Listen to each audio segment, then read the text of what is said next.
Ganó un Oscar en el año 2007.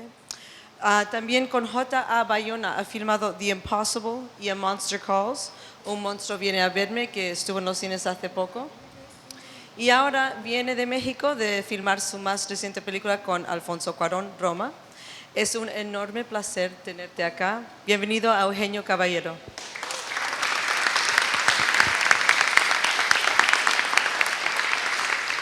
Gracias. ¿Qué tal? No, gracias.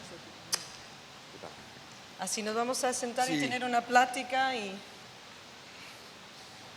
¿Falta luz aquí? ¿Puede ser o no? No, ¿verdad? Estamos bien. Yo creo que estamos bien. Tú tienes una copia de esta.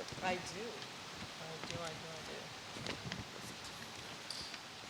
A ver, antes de empezar con la clase, quería que nos hablases un poco de cómo te acercaste al cine y a la dirección de arte en concreto, porque veo que estudiaste arte e historia de cine en Florencia.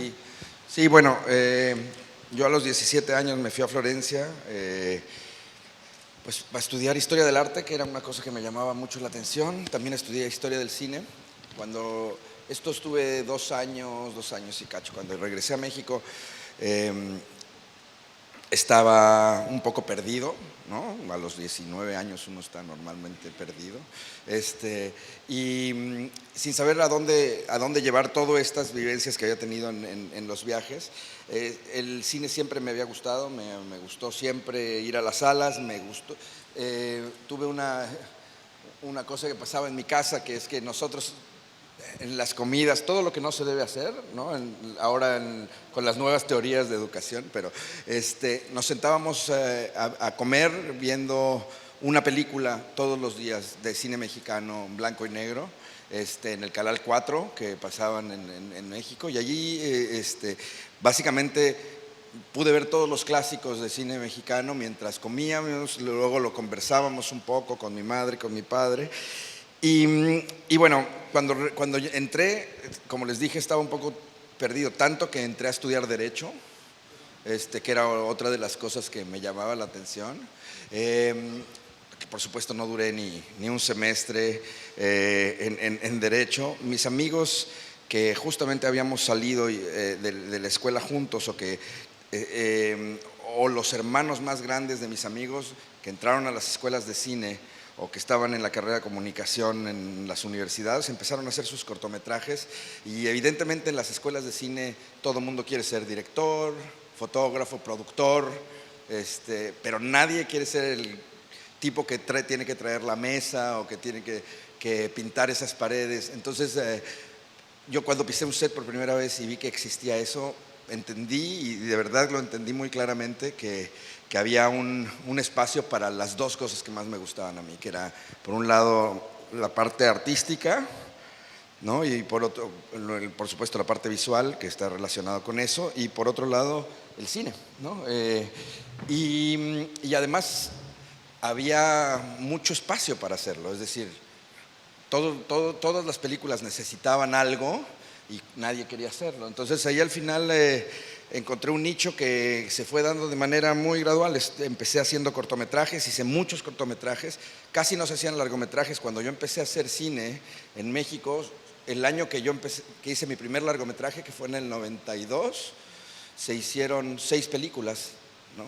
Para la cantidad de gente que hay en México es nada, estaba destrozada ¿no? Entonces hacer cine era un poco un sueño guajiro, básicamente, ¿no? No era como una opción tan clara, pero sin embargo una generación de cineastas en México y como en Latinoamérica, ¿no? Eso no importaba realmente cuántas películas se hacían, sino tratar de hacer lo más que uno pudiera en cualquier tipo de medio, ¿no? Te digo, se hacían cortometrajes, ahí empecé. Otra cosa con la que empecé fue music videos, los videoclips. Eso fue una cosa increíble. En ese entonces estaba empezando, por lo menos en Latinoamérica o en México concretamente, la producción de los music videos como vehículo para promocionar la música, ¿no? MTV estaba en pleno y ahí había un espacio muy grande para la creación de imágenes. para empezar a experimentar, la experimentación, sin muchas consecuencias también, en el sentido en el que pues éramos libres de hacer lo que pero ya teníamos que hacer lo mismo que se hace ahora con una película. Tendríamos que tener una idea, picharla a las disqueras para que nos dejaran hacer lo que quisiéramos, por lo menos convencerlos que íbamos a hacer algo más o menos coherente, aunque al final siempre acabamos haciendo todo lo contrario, ¿no? Pero, y después de eso, adelante. Sí, me habías contado que cuando conociste tu mentora después. A Brigitte, sí. A Brigitte. Sí. Después de eso empecé a hacer largometrajes como asistente, los poquitos que había, como les digo, había 6 en ese entonces, con distintos directores de arte que sobre todo venían del teatro, porque justamente las décadas anteriores realmente la industria en México se había destrozado, ¿no? Entonces, dentro de esas personas con las que trabajé estaba Brigitte Broch, que era una alemana, que es una alemana que recaló en México muchos años antes y que comenzó a hacer ciertas películas con Mandoki, cortometrajes, etc. Y después era como la directora de arte que estaba haciendo los proyectos más interesantes. Yo empecé a trabajar con ella, la considero mi mentora, es una de las personas a las que más le aprendí. Y cuando hablo mentora le doy una importancia grande porque esto también lo he aprendido ya a nivel internacional, ya con una carrera mucho más grande, que el oficio de dirección de arte es un oficio básicamente que se pasa de mentor a pupilo, porque no hay realmente dónde estudiarlo. O sea, hay poquísimas escuelas de dirección de arte. La gran mayoría de la gente viene de disciplinas completamente distintas. Mucha gente viene de la historia del arte, mucha gente viene de las artes plásticas, gente viene de la arquitectura, a veces hasta del diseño industrial o de carreras completamente variadas. Y eso hace que, como no hay una teoría de dirección de arte donde estudiarla, realmente la aproximación y el resultado de la creación es bien variado. No hay una cosa como, ¿sabes? No hay un libro al cual referirse, ¿no? Entonces, cada uno como puede va agarrando conocimiento y va también transmitiéndolo. Por eso Brigitte tiene una importancia muy grande. Con ella, dentro de las pelis que hice, la tercera o cuarta peli que hice con ella fue Romeo y Julieta, ¿no? Con Baz Luhrmann. Una película que a mí me impactó mucho trabajar en ella. Después de hacer películas muy pequeñas en México, de pronto tengo la oportunidad de participar en esta película que era con una propuesta muy osada, un director con una visión muy concreta. Y bueno, ahí me tocó ver ciertas cosas que después me han servido mucho, ¿no? Tanto de tamaño de cine como de resolución de problemas. Hay un par de anécdotas que me gusta mucho contar de Baz cuando hice esa película, que hablan un poco para mí, del director con el que estábamos trabajando. Una de ellas es que Baz Luhrmann tenía esta idea de hacer Romeo y Julieta. Es una película que nadie entendía a nivel conceptual, ¿no? Era básicamente traer a un mundo muy contemporáneo, un clásico de Shakespeare, ¿no? Entonces, pues como que a los productores les parecía una cosa extraña y no querían realmente apoyarla con todos los recursos que se habían pedido en un principio. Sí. Entonces, Baz, que era un irresponsable y que sigue siéndolo, él desde un principio planteó que iba a haber 2 planes de trabajo. Se conchavó a sus productores, no los de Hollywood, no los del estudio, sino los que realmente estaban operando, que eran canadienses, y les dijo, los convenció de alguna manera para que se hicieran estos 2 planes de trabajo. Uno de cara al estudio, en el que en teoría íbamos a rodar las semanas que pedía el estudio, y otra que era que íbamos a rodar la primera semana, íbamos a parar la segunda semana y a partir de la tercera semana íbamos a seguir con las semanas de rodaje que él considera. Entonces hicimos eso, rodamos la primera semana y con ese material Baz se fue al estudio y con lo que ya habíamos rodado, ¿no? Y fue a hablar con los productores allá y les dijo, pues digo, asumo toda la responsabilidad, me pueden meter a la cárcel, pueden hacer lo que ustedes quieran, pero yo no puedo acabar la película con el dinero que ustedes están, pero les ofrezco esto, ¿no? Y entonces les enseñó el material que había hecho esa primera semana, y al final acabó convenciendo a los productores de que le dieran el dinero que necesitaba para hacer esto. Es un riesgo enorme también, ¿no? Pero lo hizo porque creía fuertemente en su concepto. Y la otra que te contaba el otro día es que esa es la que prácticamente más me ha servido. Bueno, con este contexto, pues la presión era muy grande para él, ¿no? De poder terminar esta película. Y la última semana de rodaje, el último set, era un set muy grande que construimos en Veracruz, en la playa, en la costa mexicana. Habíamos construido un set muy grande con unos arcos, con un edificio, con un montón de chiringuitos, bueno, de lugares ahí donde se vendía baratijas, con una feria, con un merry-go-round, con una rueda de la fortuna, todas estas cosas. Entonces lo presentamos un viernes, se rodaba el lunes. El viernes lo vieron, llegó Baz con todo el casting, con todos los productores. Estábamos todos muy contentos, ya estábamos terminando la película. Se hizo todavía una prueba de cohetes y de luces artificiales que era parte de la escena, entonces había un ambiente totalmente festivo. Lo que se iba a rodar ahí era la muerte de Mercutio, uno de los personajes más importantes y de los momentos más cruciales en la historia. Bueno, todos felices, nos vamos a dormir. A las 2 de la mañana me habla el productor y me dice: tenemos un problema, nos están diciendo que viene un viento del norte, le llamábamos nosotros, que era básicamente un mini huracán, ¿no? Y parece que va a golpear con fuerza. Entonces nos fuimos a ver qué estaba pasando, y ahí enfrente de nuestros ojos se colapsó todo el set. El set estaba muy bien anclado, pero el agua entró, se llevó la arena de la playa y básicamente hizo un desastre, ¿no? Decíamos, ¿qué vamos a hacer? Inmediatamente todos los productores llegaron gente de Los Ángeles, así, para decirnos ¿en cuánto tiempo lo pueden rearmar? Porque así nosotros todavía sacando arena de las ruinas, a ver si había algún compañero ahí metido entre la arena. Y mientras los productores, ya sabes cómo son, diciendo, pero ¿cómo?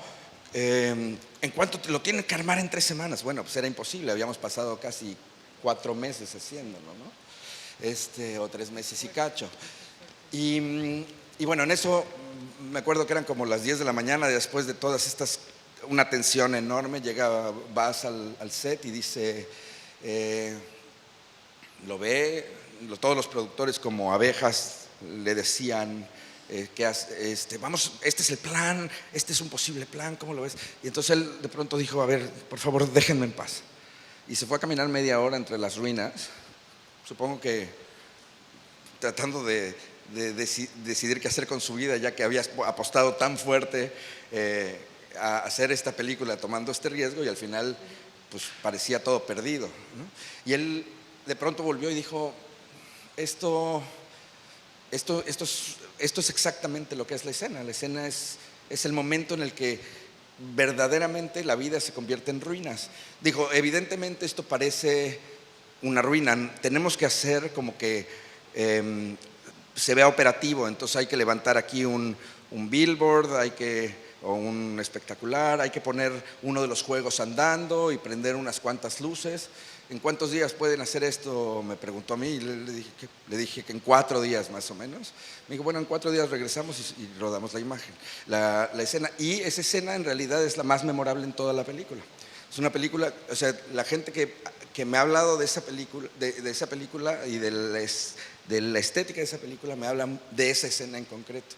¿Por qué? Porque él decía, Baz dijo, yo no hubiera tenido el valor de pedirlo desde un principio, pero ahora que lo veo, me doy cuenta que justo es lo que yo quiero contar, ¿no?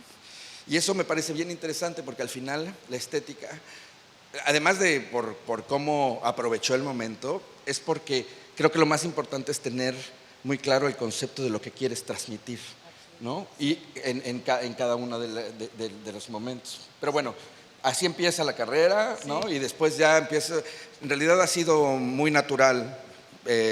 los cortometrajes, los videos musicales, algunos comerciales, después ser asistente en películas, después hacer mi primera película de dirección de arte, la hice en el 96, una película que se llama Santitos, y después hacer una carrera nacional, después regional, después internacional, básicamente. Así ha sido, como muy, no voy a decir que muy fácil, porque ha estado llena de cosas, pero muy natural.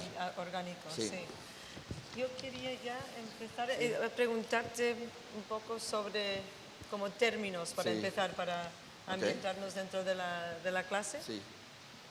No sé qué necesidades técnicas tenemos, pero Estamos listos, sí, yo creo. de acuerdo. Pues ya quería preguntarte cómo definirías la dirección artística. Sí.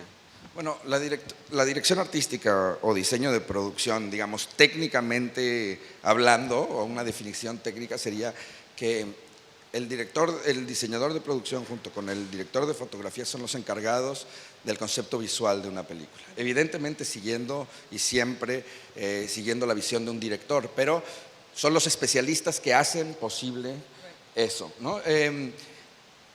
El trabajo de ambos es muy distinto y sobre todo juegan de manera distinta en los diferentes procesos. O sea, el diseñador de producción normalmente está más metido en la primera preproducción, donde se definen paletas de color y todas estas cosas, y el fotógrafo viene después y es el que realmente termina de ejecutar ese concepto en el set y en la postproducción. Pero concretamente se dice que la diferencia es que de todo lo que se ve en pantalla, que no es el trabajo de los actores, o sea, de todo lo que se ve, de todo el concepto visual, lo que se puede tocar lo hace el diseñador de producción, es decir, escenografías, ambientación, props,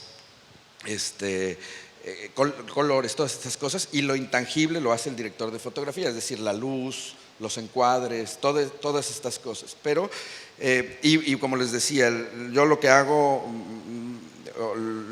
es, me encargo de la escenografía, de la ambientación, de la elección de locaciones, de todos los objetos o utilería o props como se llaman. Para mí una cosa importantísima es la paleta de color, ¿no? Otra cosa es la supervisación de coordinación y supervisión de vestuario, maquillaje y peinados, digamos. Todas estas cosas son parte de lo que yo hago como diseñador de producción. Esa es la cuestión técnica, digamos. Para mí realmente es mucho más que eso, ¿no? O sea, al final un director que tiene una visión contrata especialistas en las distintas ramas que pueden llevar ese concepto más allá y sobre todo interpretarla con las herramientas que uno tiene. O sea, para mí una cosa importantísima en la dirección de arte es que no lo entiendo como una disciplina estética. O sea, no se trata de cómo se ve, sino se trata de qué cuenta con lo que se ve. O sea, es una disciplina narrativa para mí. Sí. O sea, no es estética. Esto lo voy a explicar más adelante, ¿no? Otra cosa que es evidentemente por esto, a través de la imagen uno puede transmitir emociones, sentimientos, que para mí es el fin último del cine. Al final es hacer sentir a la gente, digamos, ¿no? Hacer pensar, hacer sentir, pero justamente la transmisión de emociones también funciona muy bien con esto. Por otro lado, da un montón de información al espectador que no es fácil dar con palabras o con acciones. Es decir, en un golpe de vista tú puedes dar el contexto social de un personaje, su estado de ánimo, todas estas cosas, la definición de un personaje como tal se puede dar con el contexto que lo rodea, que lo abraza. Por otro lado, también sirve para que los actores puedan desarrollar el personaje también. Es decir, si están en un entorno en donde cada objeto cuenta algo, entonces entiendes el mundo de esa película. O sea, cada película para mí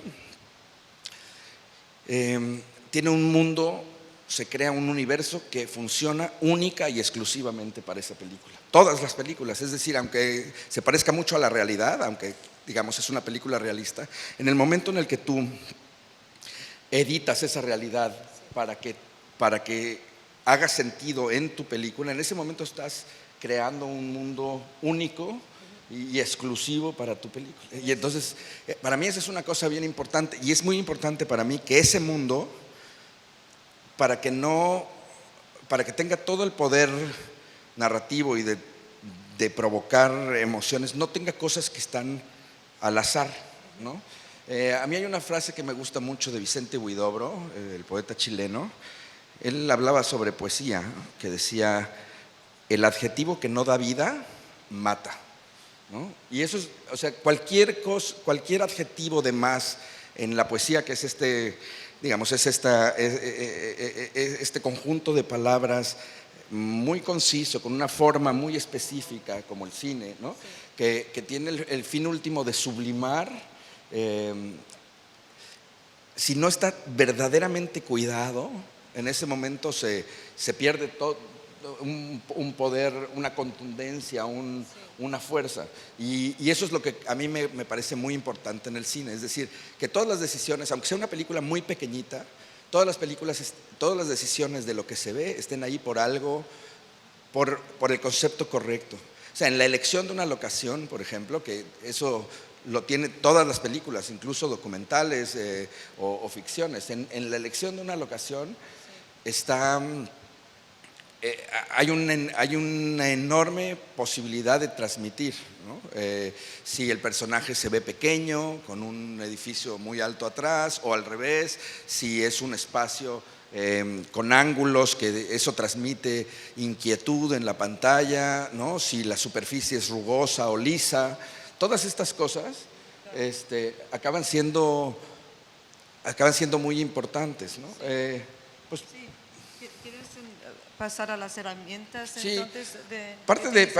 Explicando un poco y ahondando un poco en esto que estoy diciendo, les traje unos videos de cómo yo he utilizado siempre un disclosure. Esto es una cuestión totalmente personal, como les digo, no hay una teoría de dirección de arte. A lo mejor hablan con otro diseñador de producción y tiene completamente otra aproximación, pero por cierto, la diferencia mucha gente se lo preguntará, entre diseño de producción y director de arte, tiene una pequeña historia atrás, que es, en realidad es lo mismo, es la persona que se encarga del concepto visual de una película. Lo que pasa es que en los distintos lugares, sobre todo en el mundo anglosajón, se le llama production design, porque antes no había una persona encargada de la estética de una película individual, sino básicamente eran lo que se llamaban studio art directors, que eran los directores de arte del estudio, que se encargaban de un estilo del estudio. O sea, veían 5 películas, 7 películas a la vez, las que estaba haciendo en ese momento de Universal, o las que estaba haciendo la 20th Century Fox, o lo que sea, o el estudio de Méliès, o lo que sea. Básicamente se encargaban de muchas producciones a la vez. Esto se rompe con, por lo menos en la parte norteamericana, con Gone with the Wind, con Lo que el viento se llevó. En ese entonces, el estudio, el que supervisaba todo esto, que era William Cameron Messier, que es un gran diseñador, decidió que la película necesitaba un diseño específico para ella. Era tan única que necesitaba un diseño específico. Entonces renunció a todo lo que estaba haciendo con el estudio y se dedicó a hacer este diseño. Entonces el productor, cuando pusieron los créditos, dijo: yo no te puedo nombrar director de arte como todos los demás, sino tú diseñaste la producción de alguna manera, y de ahí viene el nombre de production design, que se quedó en el mundo americano como digamos, el nombre para definir al que se encarga del concepto visual. En el resto del mundo es el director artístico. Bueno, en España le llamaban decorador en algún momento, pero bueno, pero básicamente en México se le llamaba escenógrafo, pero todo ha ido cambiando. Entonces nos llamamos diseñador de producción, porque al final el mundo es muy global y la gente te acaba reconociendo como tal. El nombre, por la historia que les conté, justamente el art director o director artístico se quedó como el segundo a bordo del diseñador de producción en el mundo anglosajón, y entonces ahora se considera un puesto técnico.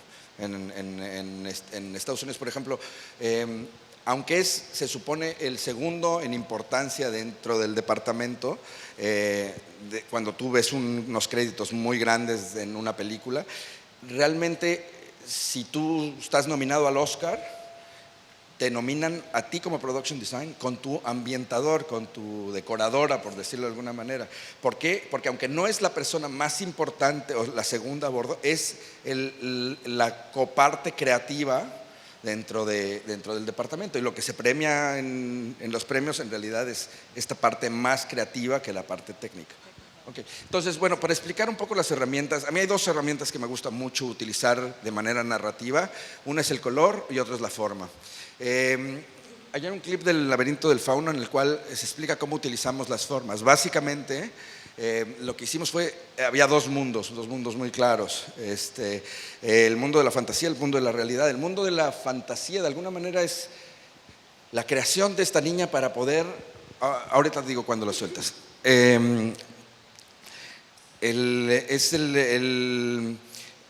Es la creación para poderse librar de esta realidad muy hostil, que la supera totalmente, ¿no? Para lo cual decidimos que el mundo de la realidad tenía que ser mucho más frío a nivel colores, pero también lleno de ángulos rectos. O sea, si tú ves en una pantalla, si tú tienes líneas rectas y ángulos rectos, hay algo que te oprime como espectador. Y entonces eso al final se transmite en esta emoción que te va creando. Ahora, por otro lado, también queríamos que todo fuera muy grande, más grande la realidad, para que el personaje de la niña se viera pequeño, o sea, y con grandes losas en la parte superior para que de alguna manera se sintiera que estaba oprimida. En cambio, el mundo de la fantasía, que se supone que tendría que ser el mundo que más miedo da, porque es el más monstruoso, al contrario, es un mundo que te abraza, es un mundo lleno de formas orgánicas, donde no hay una línea recta, donde básicamente todo te abraza, ¿no? Y ese es un poco como la idea. Por supuesto, a nivel tonos de color, ya lo verán, es más dorado, es más rojo, son estos colores que tienden a la calidez. ¿Por qué no lo puedes soltar, por favor?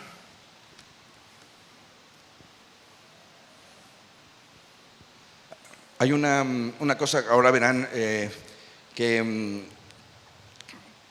está bien, espérame tantito. Hay una anécdota también, que la historia de esta función, la historia del laberinto pasa en el norte de España. Los bosques del norte de España tienden a ser mucho más mágicos, ¿no? Bosques de castaños, mucho más orgánicos. Pero nosotros sabíamos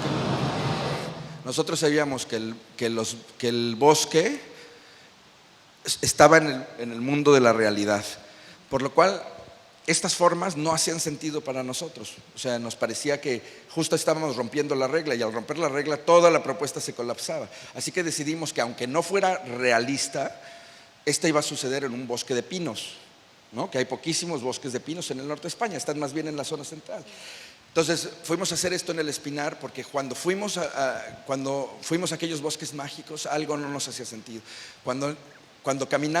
Cuando pedimos este bosque de pinos y caminamos ahí, nos dimos cuenta que eran básicamente como clavos, como barrotes de una cárcel.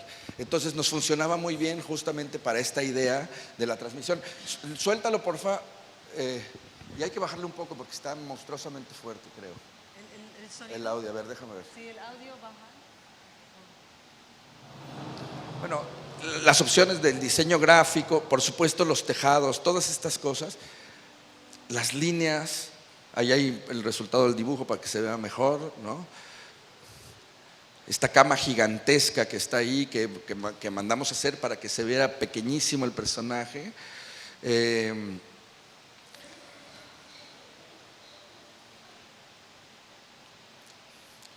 Las vigas estas que están en la peli.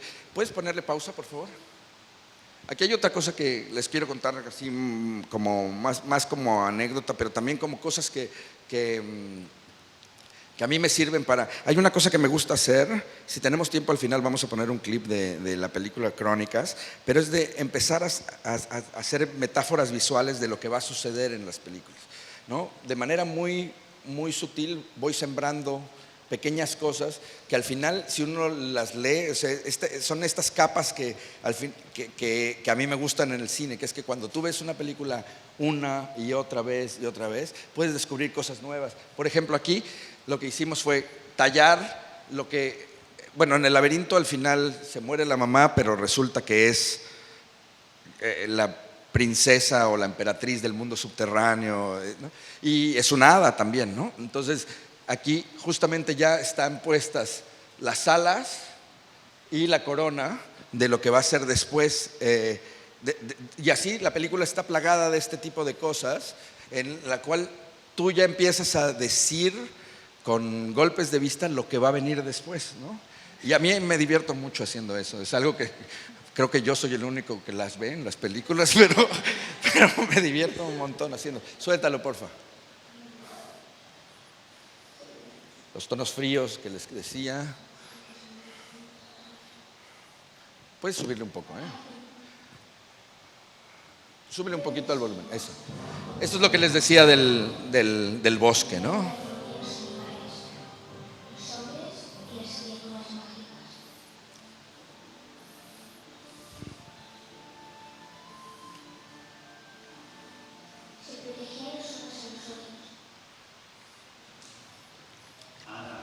Todo grande, la chimenea gigantesca, las líneas estas.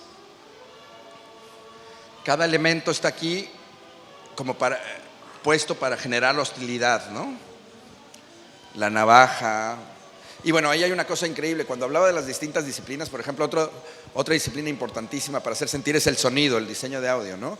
Y cuando se acompañan, ¿no? Funciona.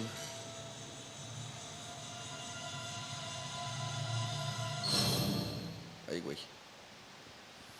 La fantasía, en cambio, pues tiene completamente otra connotación, ¿no?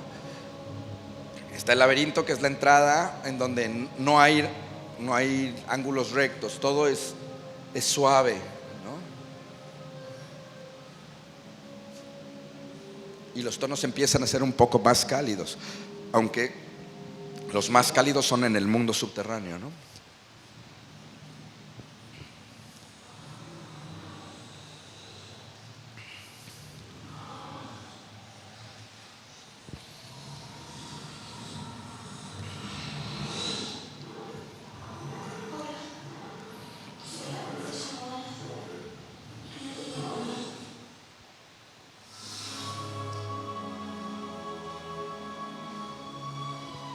Si se fijan, casi no hay línea.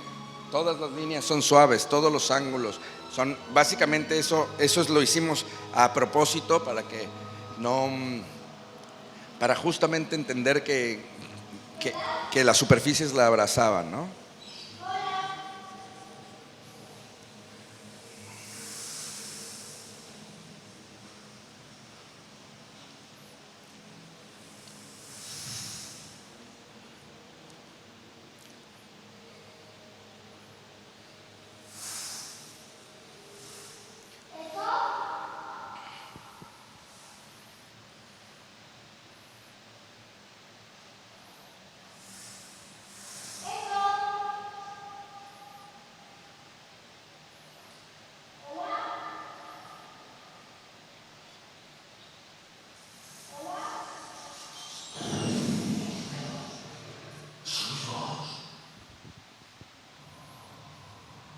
Este es el set del hombre pálido que hicimos, que era de alguna manera imagen y semejanza de la otra sala que está en la realidad que vimos hace rato, pero digamos, todas las referencias que teníamos,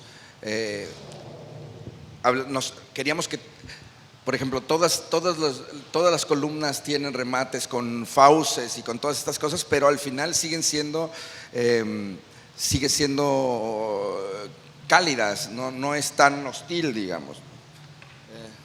Y de nuevo, en un golpe de vista puedes contar un montón de historias. Ya ahí sabes que el personaje, pues básicamente es un cabrón, ¿no?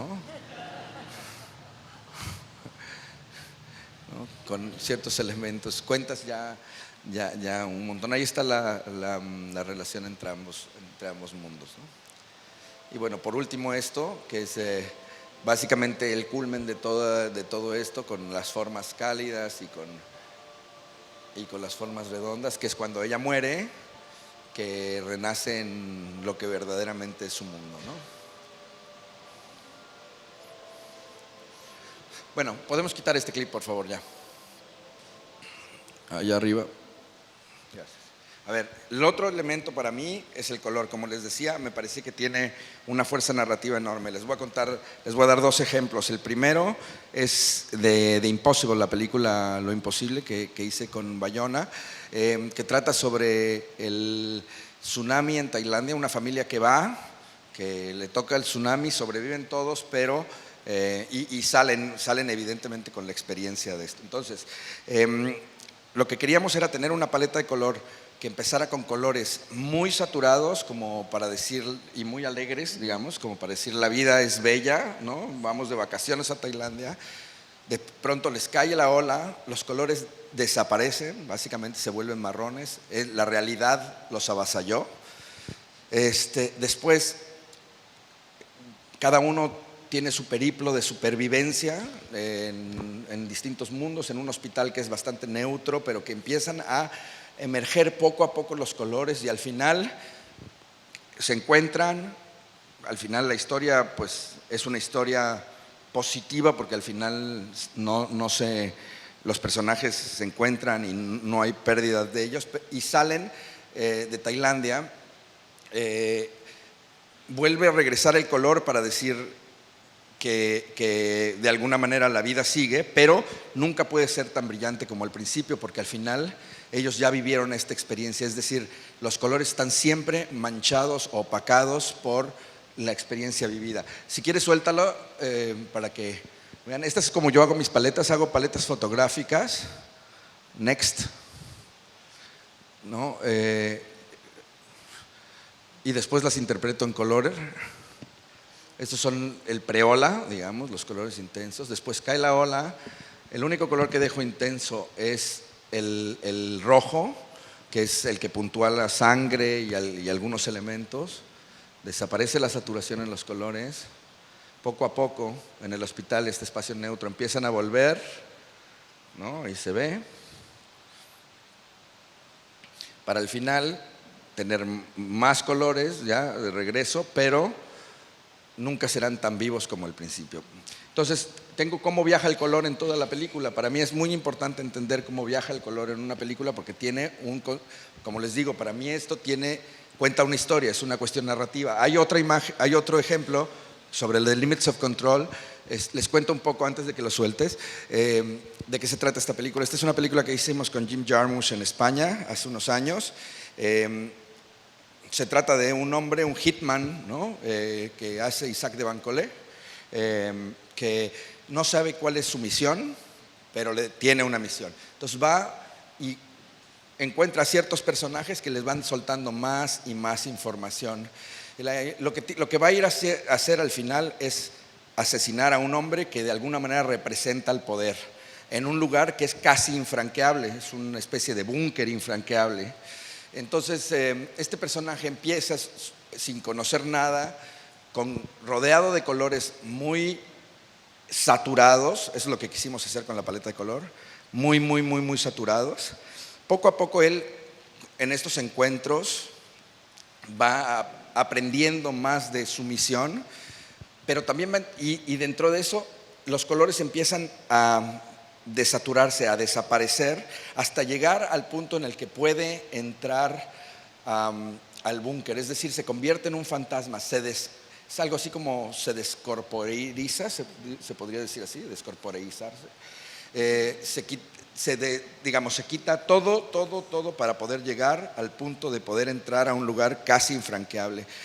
Y de ahí, él termina su misión, va a la neutralidad, al cero en colores, que es el blanco puro, y vuelve a la vida, volviendo a rodearse de colores. A ver, ahí está, suelta el clip para que les voy explicando. Pero bueno. Yes. Ahí está. Bueno, él llega a Madrid con esta misión, no está muy claro. Esta es la primera paleta, con colores más intensos. Hay digamos, los colores neutros de la ciudad, pero estos colores de rompimiento mucho más intensos. Torres Blancas, que algunos de aquí conocen muy bien. Pero si se fijan, la elección de las locaciones tiene que ver con eso, con puntos donde había colores muy, muy fuertes, ¿no? Muy saturados.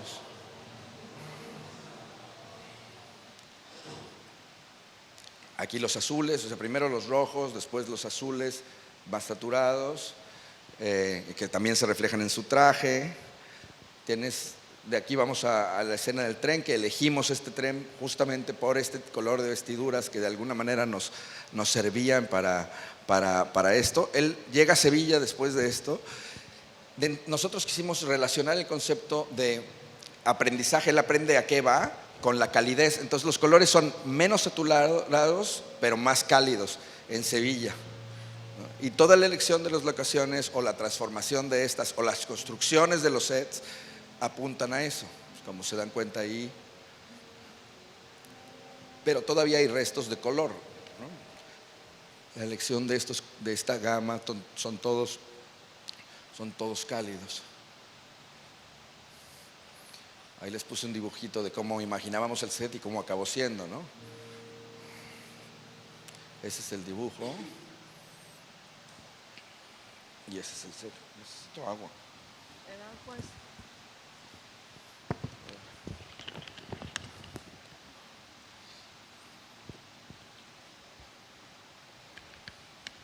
Después viene esto que ya es cuando está más cerca de atacar a su presa, ya se fijan, no hay ningún color, ¿no? Él es como un fantasma.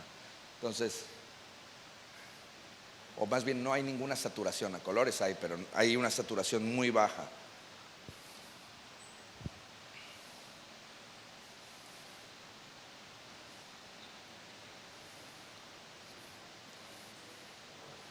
Él está casi listo, ¿eh? Ya hay algo de los dibujos de set.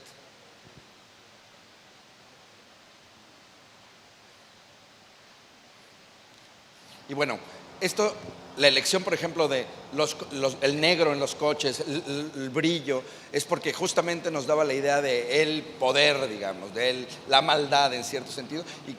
Y claramente el lugar que acondicionamos, porque esa casa existía, pero la rehicimos casi toda, básicamente se veía infranqueable. Este búnker lo construimos en Sevilla. Es un full construction.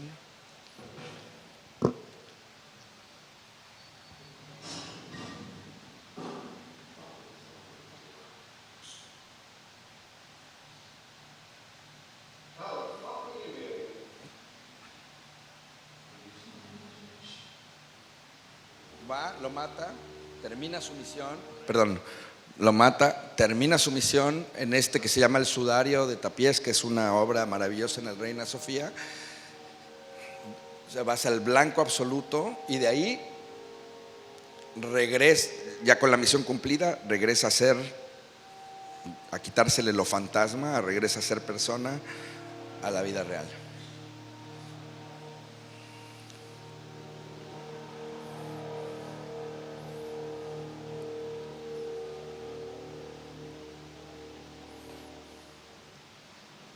Vuelven los colores, de nuevo la elección de las locaciones tiene que ver con eso, la elección del vestuario tiene que ver con eso, el de ser individuo en la siguiente escena, cuando elegimos la locación es porque se convierte de alguna manera en sociedad, o sea, es decir, se multiplica por muchos.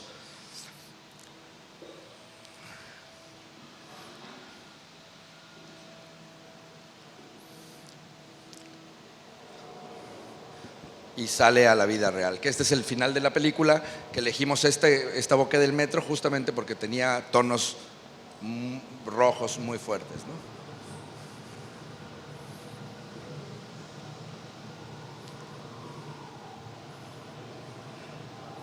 Bueno, es un poco ejemplos de cómo utilizo estas herramientas, ¿no? Ya estamos listos. Proceso, ¿no? Sí. Necesitamos un poco de luz. Luz, por favor. No, wait. Hey, luz. Luz. No, no, no.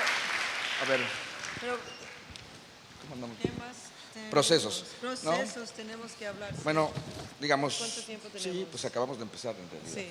Entonces, bueno, un poco los procesos, cómo lo trabajo, ¿no? Exacto, Esa es la exacto, idea. porque estábamos hablando de esto ayer. Entonces tú lees el guión Sí.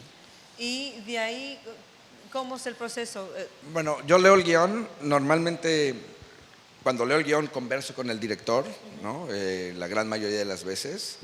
Y entonces empiezo a trabajar ideas que me surgen del guión. A veces son ideas muy concretas, a veces son básicamente cosas que me evoca lo que estoy leyendo. Hago una lista y las empiezo a investigar.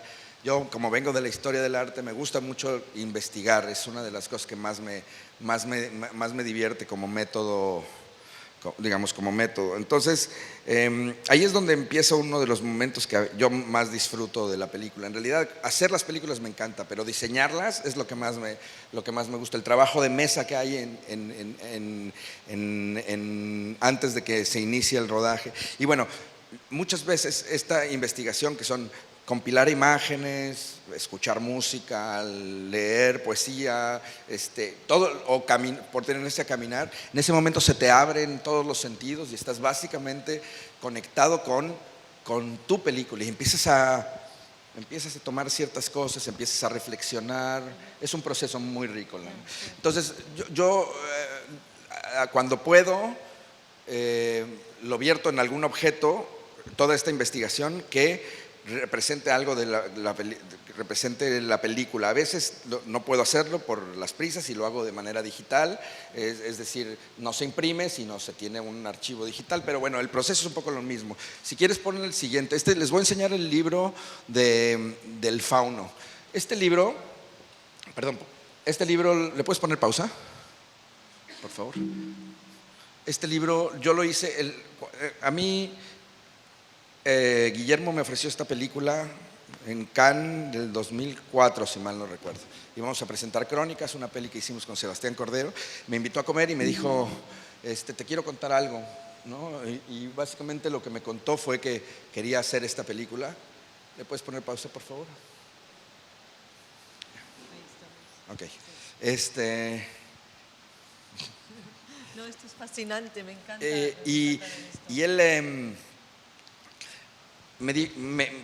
2 horas, genial como es el cabrón del Gordo del Toro, me contó la peli que quería hacer, me contó cada detalle de lo que le interesaba a nivel historia, conexiones, personaje, y terminó diciendo, y por cierto, ahora voy a ir a escribir el guión, que no lo había escrito, nos vemos en unos meses. Salió, yo me acuerdo de haberme quedado en el restaurante diciendo, ¡ta madre! Yo no sé si estoy listo para hacer esta película. Yo había hecho películas ya de cierto tamaño, pero esto era mucho más grande y sobre temas que no conocía tanto. La fantasía no la conocía tanto. Digo, siempre me ha gustado, pero realmente no había hecho una carrera en fantasía. Era impensable, además, en México en ese entonces hacer cine en fantasía, era una locura. Por otro lado, el norte de España, que no lo conocía, pero que yo sabía que tenía que meterme mucho más a eso. La Guerra Civil Española, una guerra muy documentada, pero que además hemos visto muchas veces en el cine. Yo crecí rodeado de exiliados, pero de alguna manera no era tampoco mi especialidad, ¿no? Guillermo había hecho ya El Espinazo, llevaba mucho tiempo trabajando con esta idea, con estas ideas, entonces tenía una investigación muy grande. En ese momento la verdad es que dije, pues tengo que ponerme a estudiar. Renuncié a todo lo que estaba haciendo en ese entonces y me puse a estudiar. Hice una investigación que el resultado de esta investigación es este libro. Me fui a Auschwitz, a Birkenau, me fui a distintos lugares a tratar de entender lo que era el encierro, todas estas cosas que queríamos transmitir. Y bueno, este es el libro de referencias que hice. Cuando él me entregó el guión, 7 meses después, yo le entregué este libro. Y así, mientras yo hojeaba el guión, él hojeaba esto. Y muchas de las ideas están ahí. ¿Puedes ponerlo, por favor? Y se ha convertido en una herramienta muy importante para mí hacer este tipo de cosas. Básicamente son imágenes que evocan, algunas de manera más abstracta, otras de manera concreta, tienen un numerito, el número tiene que ver con la digitalización de la imagen, porque yo estas las utilizo. O sea, en una película como El Fauno o las que han venido después mucho más, pues tienes a veces 200 colaboradores, entonces tienes que hablar específicamente con un escultor de una imagen. Entonces, de esta manera yo tengo mi libro que también es un diálogo con los productores, con el director de fotografía, con todas estas cosas, y después ya te vas directamente a la imagen digital y la mandas a las personas que tienes que mandarlas. Pero bueno, pues si se fijan, hay muchas de las imágenes que quedaron en la película, pues vienen de eso. El Gordo decía Guillermo decía que por suerte yo había encontrado a tiempo el oficio de dirección de arte, porque le parecía que si no era como libros de un asesino en serie, ¿no?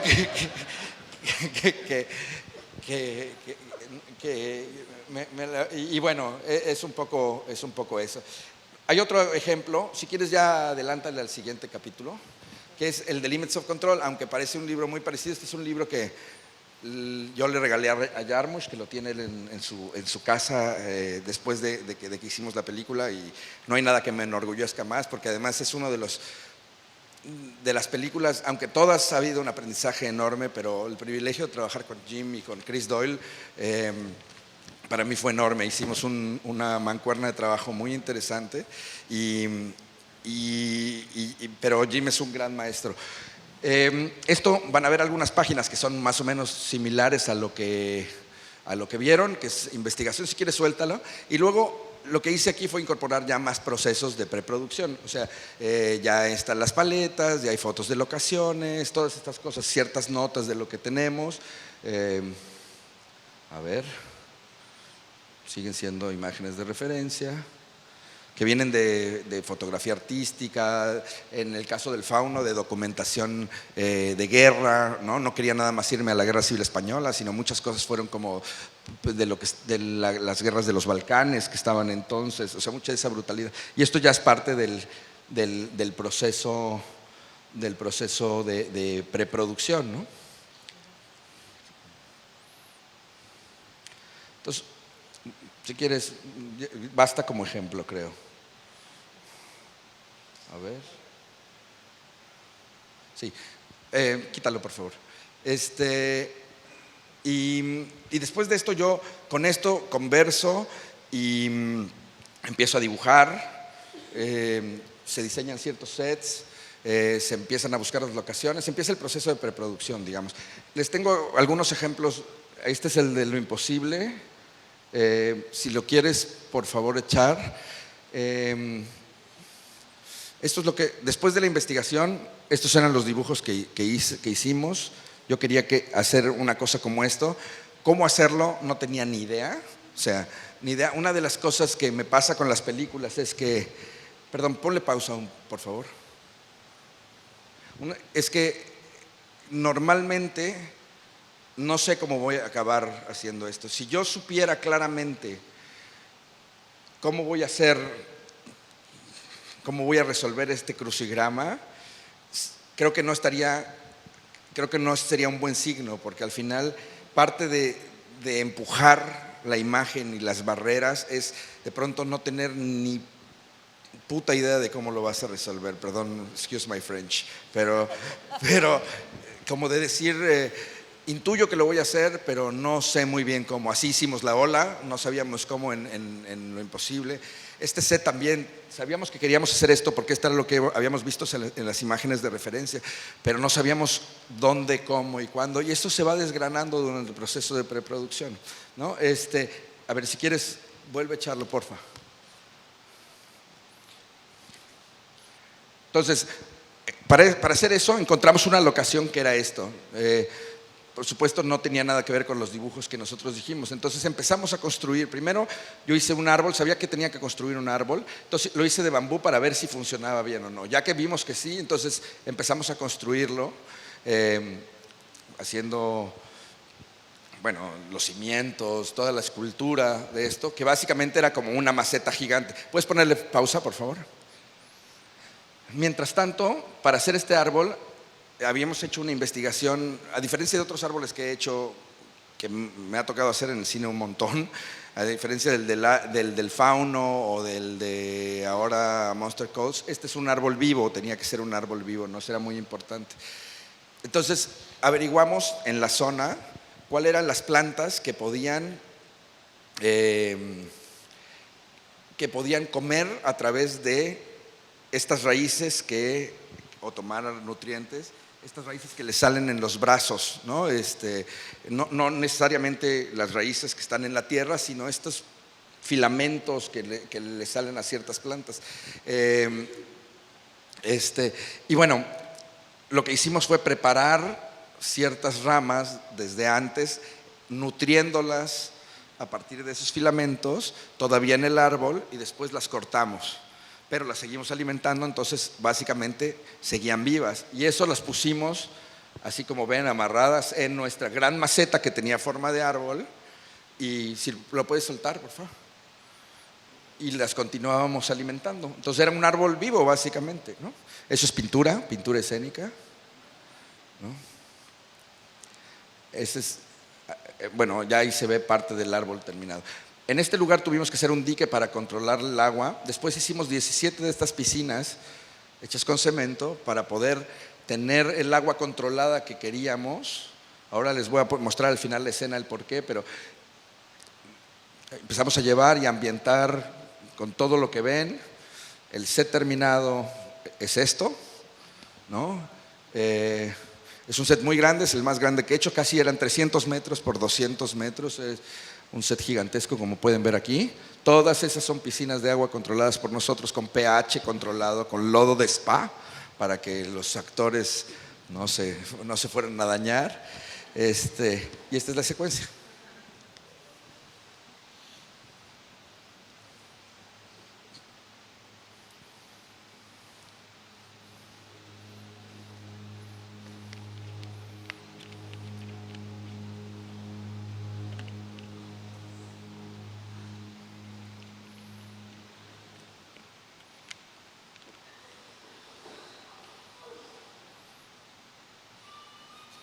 Este es un set que casi no tiene extensiones digitales, o sea, es un set físico.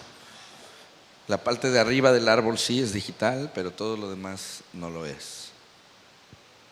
Adelante. ¿Qué pasó? Bueno.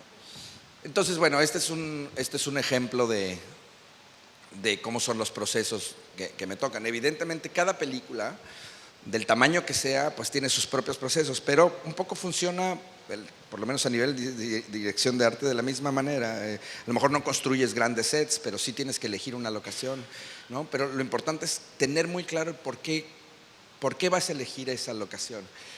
Tengo otros ejemplos de películas un poco más complejas, porque este proceso se empieza a poner cada vez más complejo, más complejo. Entonces el guión, por ejemplo, en este caso, que es A Monster Calls, un monstruo viene a verme,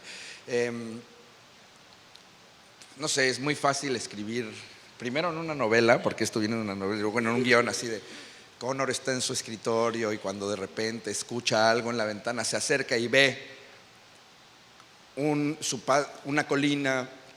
Sobre su patio trasero divisa una colina, arriba de la colina hay un árbol, una iglesia y un cementerio. Pues eso suena increíble, pero pues, no está fácil encontrarlo, y luego tampoco está fácil encontrarlo con toda la complejidad técnica que tiene una película como Un monstruo viene a verlo. Entonces, a ver, si quieres suéltalo. Esta es la secuencia. Sí.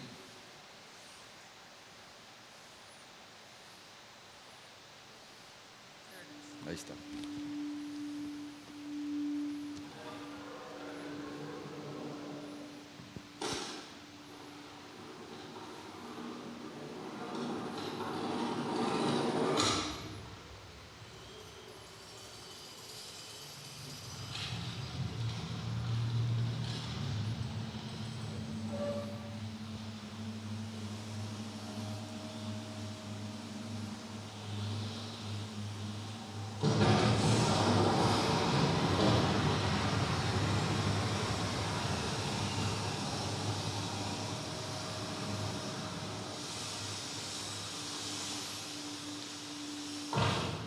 Bueno, hasta ahí vamos bien. ¿Puedes ponerle pausa, por favor?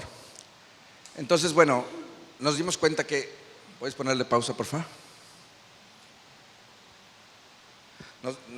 Nos dábamos cuenta que, o sea, había condiciones de producción en las cuales nos obligaba a que todos los interiores los hiciéramos en España, no en Manchester. En realidad acabamos haciendo una melee de cosas, una mezcla de cosas.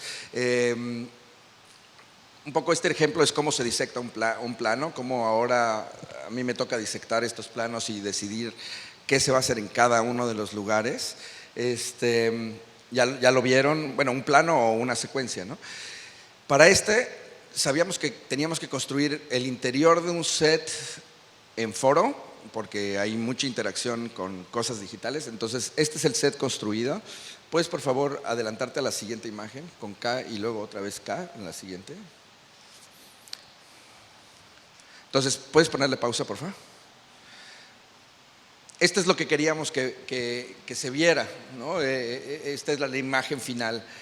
No, evidentemente no existía, entonces trabajé mucho con el equipo de efectos visuales, que ahora es una herramienta que yo utilizo mucho. O sea, el mundo digital la tecnología la utilizo no solamente para lo que se ve en la pantalla, sino también para cómo construyo mi set. Al ratito les voy a dar un ejemplo de eso, pero básicamente yo sabía que teníamos que componer esto básicamente como un puzzle, como un rompecabezas.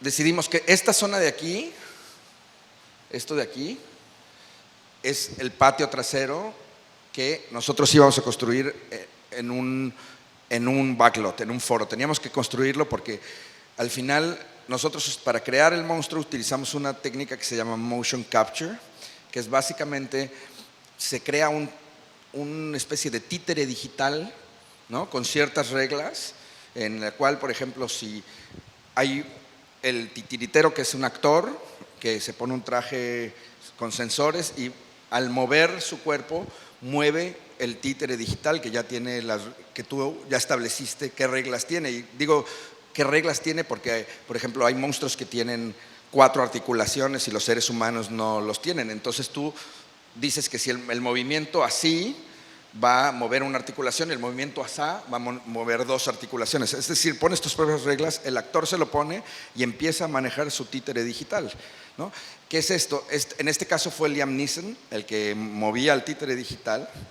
Nuestro monstruo en esta película medía 11 metros, Liam 2, ¿no? Entonces, todo esto, los movimientos de Liam se hacen antes, o sea, previos al rodaje, porque necesitas tenerlos como referencia cuando ruedas digamos, la acción viva con los actores, ¿no? Entonces, ¿qué es lo que se necesita para poder crear estos movimientos?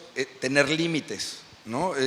Límites espaciales. Si yo tengo un monstruo que tiene que dar un paso de aquí a acá, recargarse en una pared, yo tengo que tener una cosa que sea una pared escalada al tamaño de Liam, que parezca que tiene el tamaño del monstruo. Es decir, si el monstruo tiene 11 metros y la pared mide, digamos, 4 metros, por decirlo o 5 metros, quiere decir que está la mitad del tamaño del monstruo. Entonces yo tengo que crear una restricción física, una pared de la mitad del tamaño de Liam, para que cuando él se recargue no vaya a meter la mano en lo que después se va a crear digitalmente. No sé si me explico. Pero bueno, el caso es que teníamos que tener todo esto controlado. Entonces yo sabía que esto iba a ser, como les dije, un set en un foro. Esto iba a ser creación digital en los costados. Esto iba a ser una locación. Yo creé un trozo de esta vía en una locación distinta que se extendió digitalmente. Después íbamos a tener una colina que encontramos, que era una colina que estaba hasta acá, con unos árboles que ya nos daba una entrada muy interesante para tener una puerta, una reja que ahorita vendrán, que tiene una cosa simbólica. Es esta cosa, en la fantasía la puerta tiene, o sea, el cruzar el umbral tiene una cosa de símbolo muy importante, donde arriba había un cementerio con una iglesia y un árbol. Ese árbol es un árbol que construimos hasta cierta parte, no pusimos hojas porque tenían que moverse de cierta manera. Existía la barda del cementerio, ciertas tumbas que nosotros después agregamos mucho más, y la iglesia. Entonces, ahora verán parte de esto. ¿Puedes, por favor, correrla? Este es el backlot que construimos. Hay 3 o 4 imágenes con parte de la casa, que no es donde estaba el interior estaba en otro lado, pero bueno, todo esto era para tener un espacio controlado, como les dije. Después, este era el diseño de la reja, que evoca a ciertas cosas de la mitología del lugar, al Green Man y todas estas cosas. Era el diseño, y esto fue ya la locación con la puerta puesta. Tenías una colina que llegaba hasta cierto punto. Yo sabía que para poder ver el árbol necesitaba levantarlo, así que hicimos una especie de montículo donde esculpimos este árbol.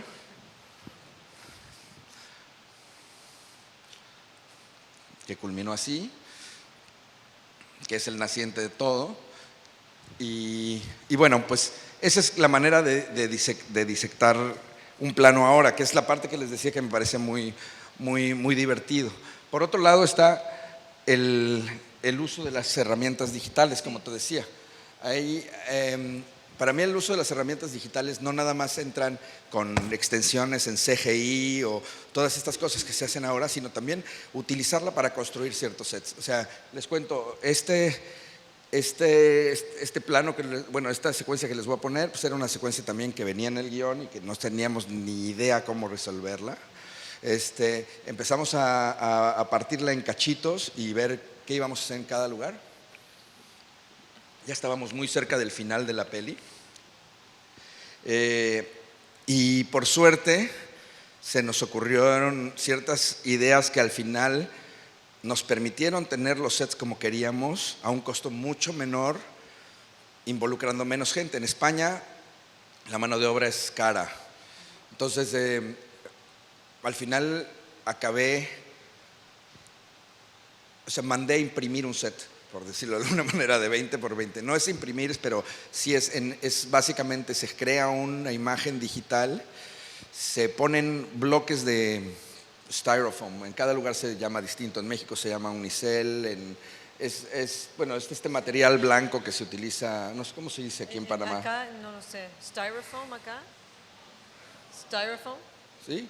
Sí. Bueno, básicamente pones los bloques y una máquina que se encarga de construir coches te lo esculpe, ¿no? Y en otra ciudad, y te pueden mandar el set en cachos y después tú nada más montarlo. Pero les cuento un poco cómo hicimos esto. Les enseño la imagen.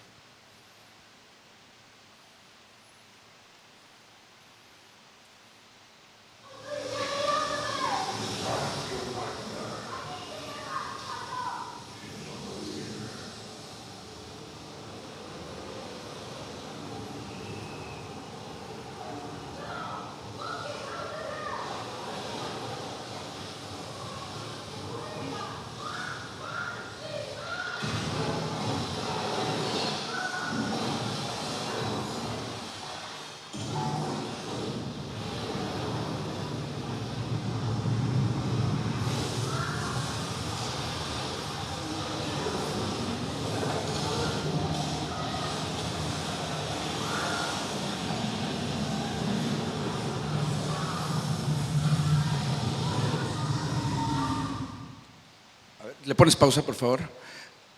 Bueno, lo primero que sabíamos es que no queríamos que todo fuera creado digitalmente, porque al final se nota. Un poco lo que aprendimos, a mí me gusta mezclar tecnología de punta con formas muy tradicionales de construcción, ¿no? El fauno está construida toda con las viejas técnicas de la escayola, ¿no? Que es básicamente el yeso con moldes y con todas estas cosas, que tienen un resultado muy cálido, ¿no? Sobre todo, también una cosa bien importante es que los puntos importantes narrativos, para mí es importante que no recaigan en la tecnología, porque la tecnología cambia con el tiempo, ¿no? Es decir, y tú quieres que tu cuento siga siendo vigente, ¿no? Entonces, para mí es muy importante combinar estas cosas para que sean pues timeless, ¿no?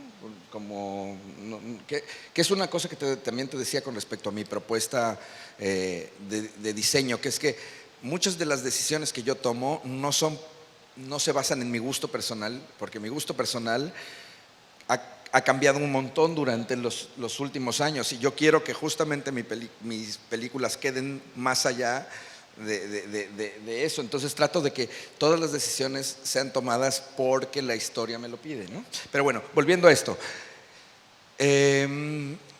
Pues sabíamos que queríamos hacer esa secuencia, hicimos una especie de previs de esto, queríamos saber, creamos en computadora qué es lo que queríamos hacer, y la cosa era cómo hacerlo. Entonces, estas son algunas imágenes, son algunos dibujos de concepto de lo que queríamos. ¿Puedes, por favor, soltarlo?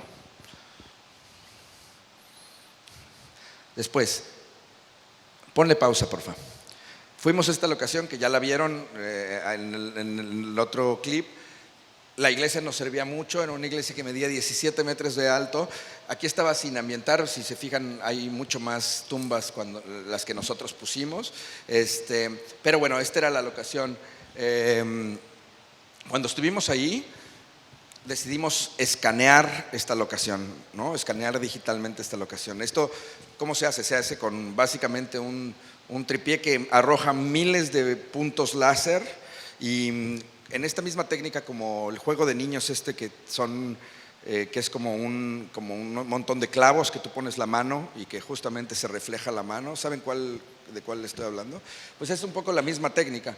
Esos puntos digitales a la hora de regresar te traen una imagen escaneada de cualquier superficie. Sabíamos que teníamos que hacer decidimos que teníamos que hacer 3 sets para lograr esta secuencia, ¿no? Una era el set real, donde una vez que lo ambientamos, una vez que lo transformamos, lo escaneamos. Otro era un set que era una miniatura para poder lograr el efecto del derrumbe, una miniatura que en este caso le hicimos escala 1 a 10, es decir, 10 veces más pequeña de lo que era. Si esto medía 17 metros, la miniatura medía 1.7, ¿no?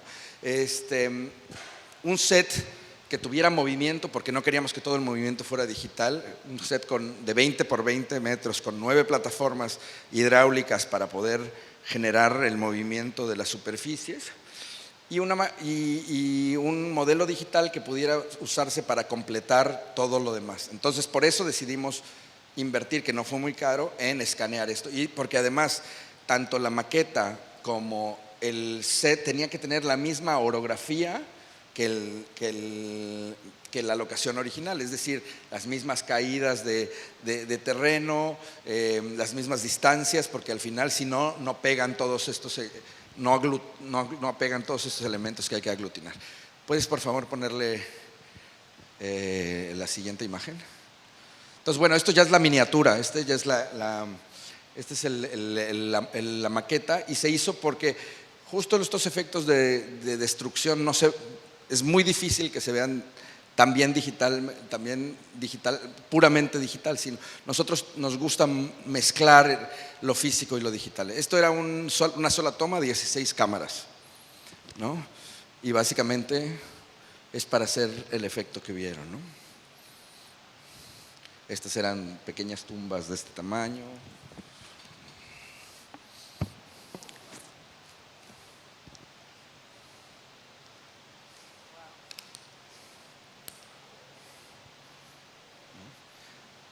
Esto es bien divertido, es jugar con juguetes es como, yo sigo pensando que soy un niño afortunado que tiene todos los juguetes para jugar. Pero bueno, esto era muy importante.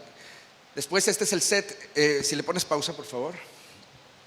Este es un set que construimos, que mide 20 por 20 con las plataformas movibles. Ahí lo estábamos ambientando todavía, pero que tiene una altura enorme, si se fijan la escala humana está aquí. Y este es el set que les dije que no nos alcanzaba para hacerlo con gente, básicamente. La neta es que nos costaba muchísimo dinero, se nos estaba acabando el dinero. Y fue cuando se me ocurrió hacer esto, que yo había mandado a hacer algunas cosas antes con este proveedor que está en otra ciudad completamente. Esto lo rodamos en Barcelona y el otro señor está en Huesca. Y tiene una máquina para hacer coches, básicamente. Se utiliza ahora también esta técnica digamos, el esculpir en 3D se utiliza mucho en arquitectura. Las grandes estructuras de los edificios de Dubái y esas cosas se hacen con esta técnica. Y entonces básicamente puedes tener una pieza gigante que disecciones en pequeñas piezas hasta lo que te permita la máquina. En este caso eran bloques de 1,40 por 1,40 de styrofoam que se esculpían con ya lo que yo necesitaba de texturas, de caídas, de formas. Y bueno, si quieres, y después nada más vestimos con tierras, con pastos, con escultura. Pero ¿puedes por favor soltarla? Ahí se ven los bloques como llegaron. Llegaron en un camión y en 2 días este set estaba montado. Si no, nos hubiera costado pues 3 semanas o 4 semanas de trabajo, ¿no?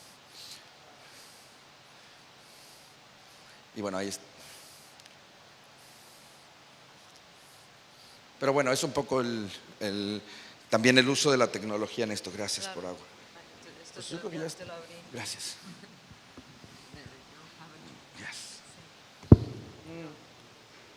Bueno, pues Entonces, yo creo que vamos a tener un ratito para hacerte Preguntas, ¿no? algunas preguntas. Nos has dado... te quedó más o menos claro.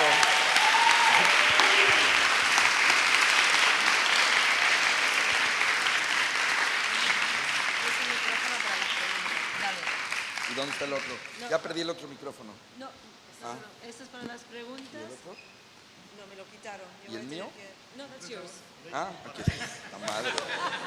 ¡Ta madre! Ok. Mira, lo interesante es que aquí sí que hay varias gente que está interesada en dirección de arte, ¿no? Vi algunas por acá. Sí, ellas. Kat Caballero también. Sí. Prima. Así, no, está muy, muy importante porque como dices, no se puede estudiar y es una oportunidad para ustedes. Sí, ¿alguna pregunta de las directores de arte? Están todos. Ahí arriba, aquí abajo. Sí. Bueno, en lo que llega el micrófono. No, bueno, como les dije, esto es una invención constante. No hay, digamos, no hay una aproximación única, sino esto es algo que uno se va inventando y que se va poniendo divertido o no, dependiendo del momento en el que estés del proceso de producción. Pero justamente lo que me parece es que es un ámbito en el que hay muchas cosas por inventar también, ¿no? Todavía en este oficio, ¿no? Hay mucha capacidad, mucha cancha para inventar, ¿no? A ver, sí. Buenas tardes.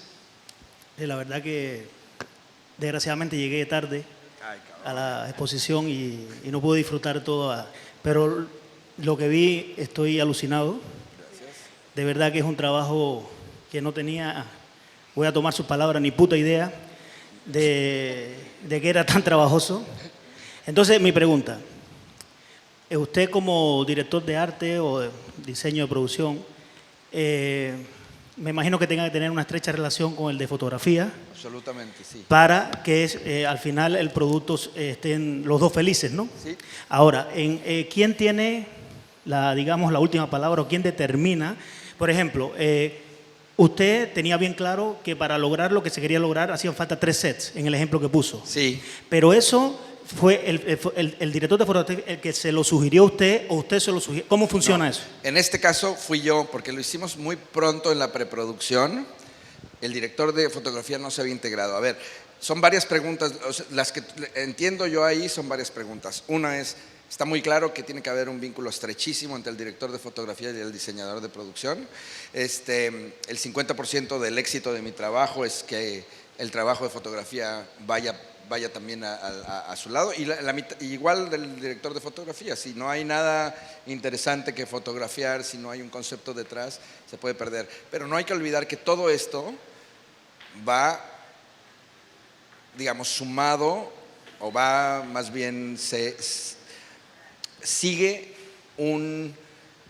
la visión del director, ¿no? Ahí es donde está para mí el tema fundamental. O sea, ¿por qué digo esto? Porque pasa que con los directores, por ejemplo, en estas películas, varias de las que les estoy enseñando, yo entro a trabajar probablemente un año antes del director de fotografía, ¿no? O sea, en otras no, depende el proceso, pero normalmente el diseñador de producción entra a trabajar mucho tiempo antes, por varias razones, es decir, por la naturaleza del trabajo, otra porque estos cabrones cobran mucho más.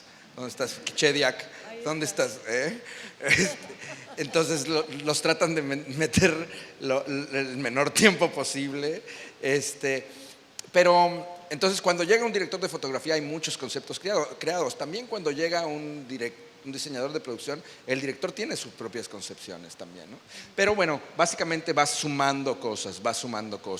Y entonces se podría pensar que puede haber un conflicto creativo, pero al final no, porque tú lo que estás haciendo es, tienes al director que de alguna manera va guiando todo esto y que va incorporando todos estos conceptos dentro de su punto de dirección. Ahora, concretamente, yo me he vuelto un especialista en esto de diseccionar mundos, ¿no?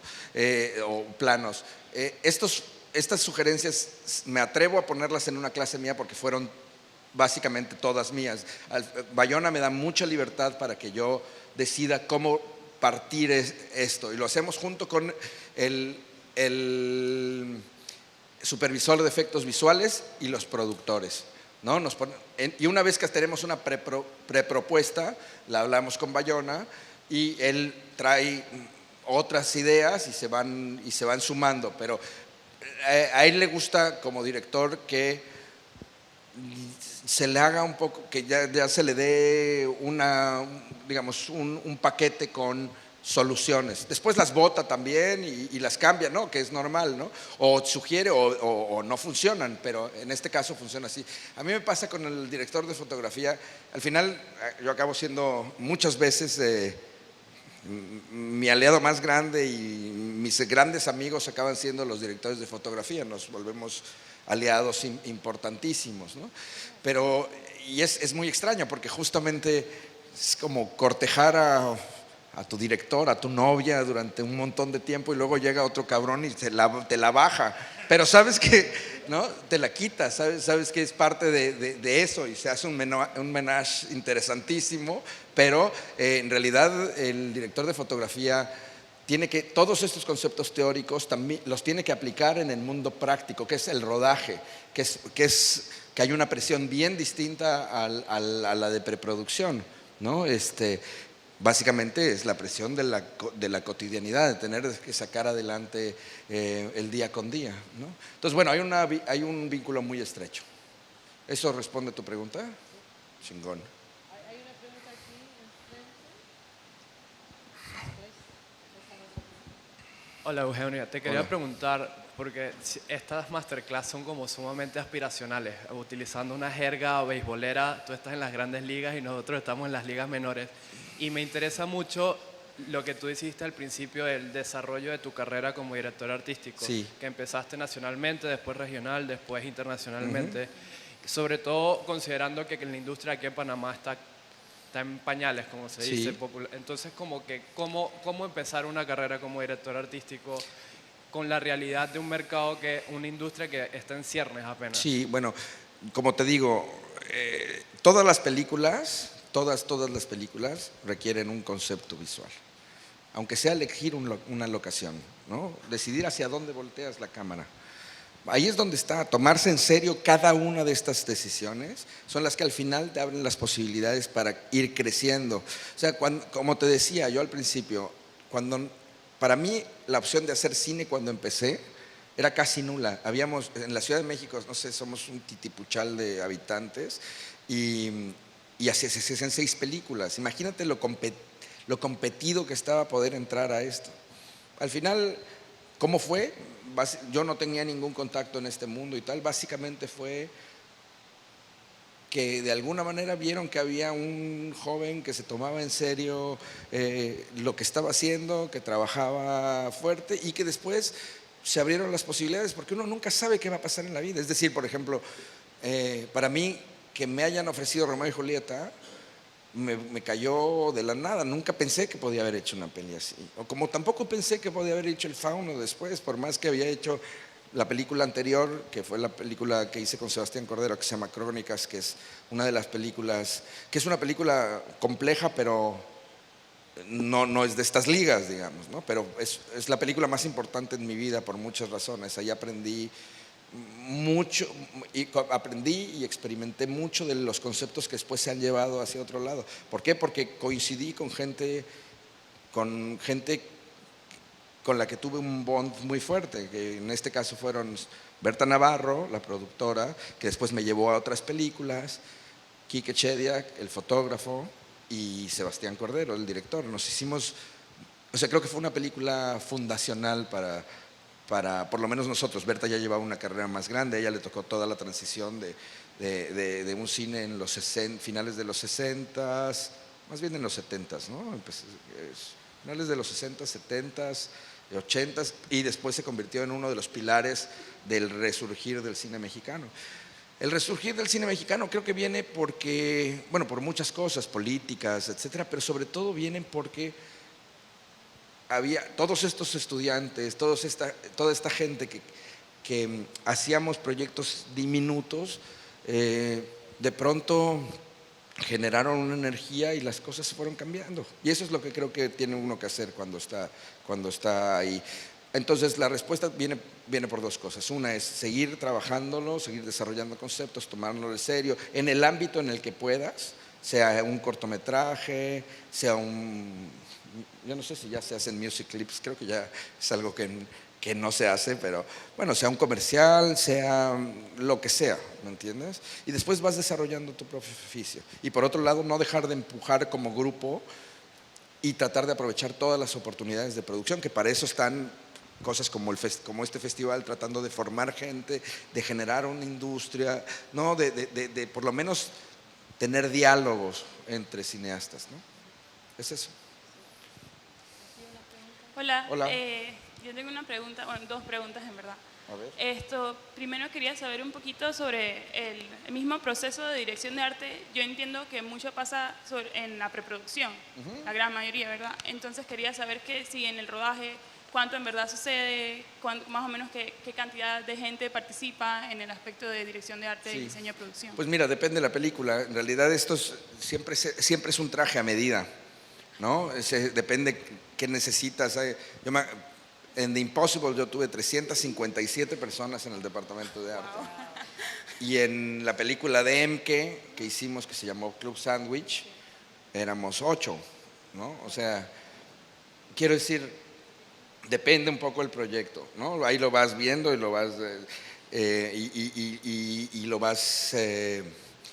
Una cosa que para mí es muy importante y creo que al final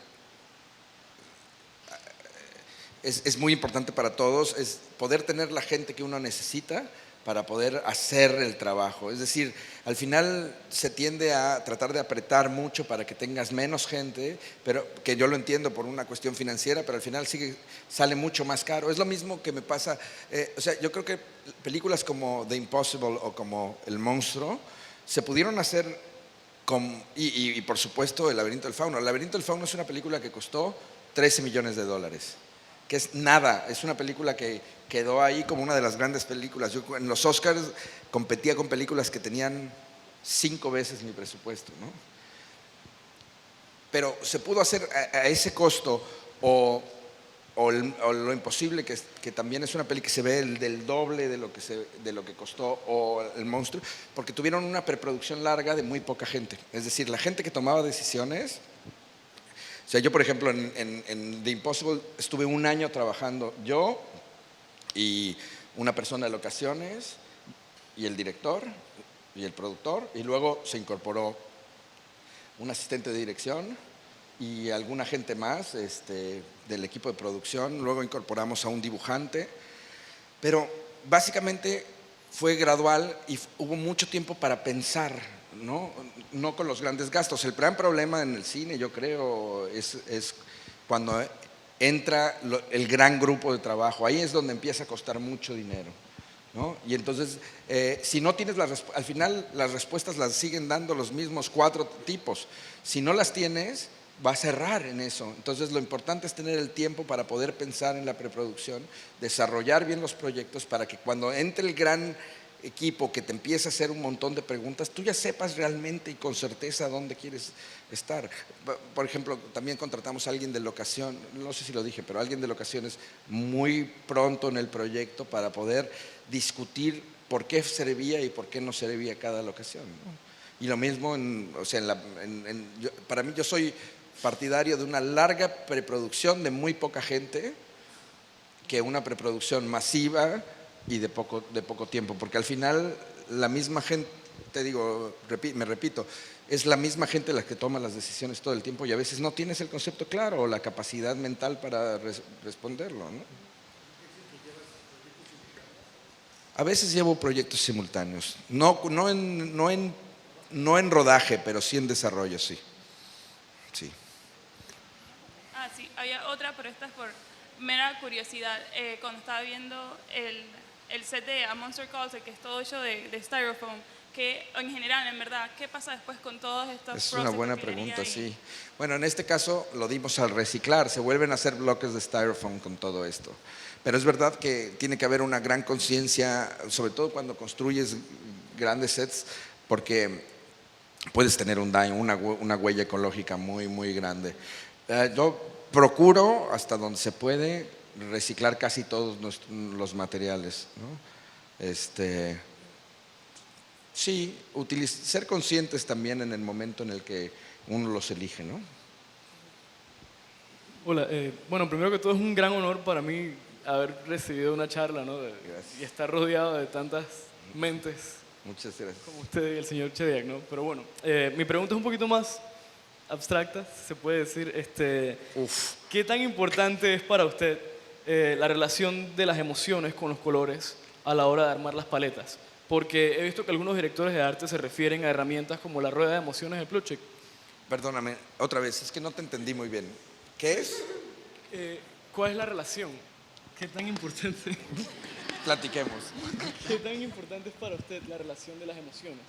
¿Las con, emociones? con los colores a la hora de armar las paletas. Porque he visto que hay directores de arte Sí. que se refieren a herramientas como la rueda de Plutchik para ver sí. que, por ejemplo, que el rojo gira, que el verde es Sí, miedo. para mí no es muy importante la preconcepción de todas las teorías de color que hay, sino es un poco, yo genero, las emociones están siempre metidas, como bien para mí cada una de estas decisiones tiene que ver con provocar una emoción, ¿no? Pero más bien lo que hago es entender cómo quiero yo utilizar los colores y darle su propio código y tener una coherencia de esos, ¿no? Sí. Pero no con todas las... Es que hay miles de teorías preconcebidas. Hay este libro que se llama If It's Purple, Somebody's Gonna Die, o algo así, ¿no? Que dice que en Hollywood cada vez que aparece el color morado, alguien se va a morir, ¿no? Y hay toda una teoría del color al respecto a eso, pero no, en realidad más bien tiene que ver con cómo uso yo el color en cada película, digamos, ¿no? Sí, a veces sí, pero tiene su propio código, porque al final tiene que ver con transmisión. En realidad hay ciertas cosas que funcionan claras, como la calidez, como el tono, como la saturación, son cosas, pero digamos dentro de esos conceptos, si es un rojo o si es un azul, no me importa tanto, lo que me importa es más bien estos conceptos de oscuridad, de no oscuridad, de brillantez, ¿no? Ese tipo de cosas. La última pregunta. Muchas gracias. ¿Qué tal? También es un placer para mí haber escuchado esta charla de parte de usted y estoy maravillada con el mundo de la dirección artística. Mi pregunta también es un poco abstracta. ¿Cómo condensas toda esta composición artística que haces en la preproducción, compilando imágenes, escuchando música, creando toda esta materia de arte en el plano físico? ¿Cómo pasas a algo tan de alma a algo físico? No, me parece una muy buena pregunta. En realidad, ahí es donde está, digamos, tu individualidad como artista, ¿no? O sea, para mí una cosa es la inspiración y después con esa inspiración yo lo que creo es de alguna manera un marco de diseño, un marco de sensaciones, de todas estas cosas. Y después, con ese marco, yo ya me vierto a la parte muy concreta, ¿no? Pero siempre, sin olvidar un poco de dónde es. A mí me pasa muy seguido, o sea, hay este momento, por ejemplo, que es de los momentos más extraños, que es cuando llevas 5 meses construyendo un set, probablemente un año hablando de un set, ¿no? Y lo tienes que soltar y dices, al otro día es el rodaje y dices, puta, ¿qué le pongo? ¿Qué le quito? ¿Ya estoy? ¿No estoy? ¿Soy un pendejo? ¿Lo hice fatal? O sea, todas estas cosas que pasan en el acto creativo, ¿no? Y creo que tiene que ver con eso, en ese momento de pronto te vas a tus inspiraciones, te vas a tus primeras ideas y ahí están las respuestas, ¿no? Okay. No, pues muchas gracias, Eugenio.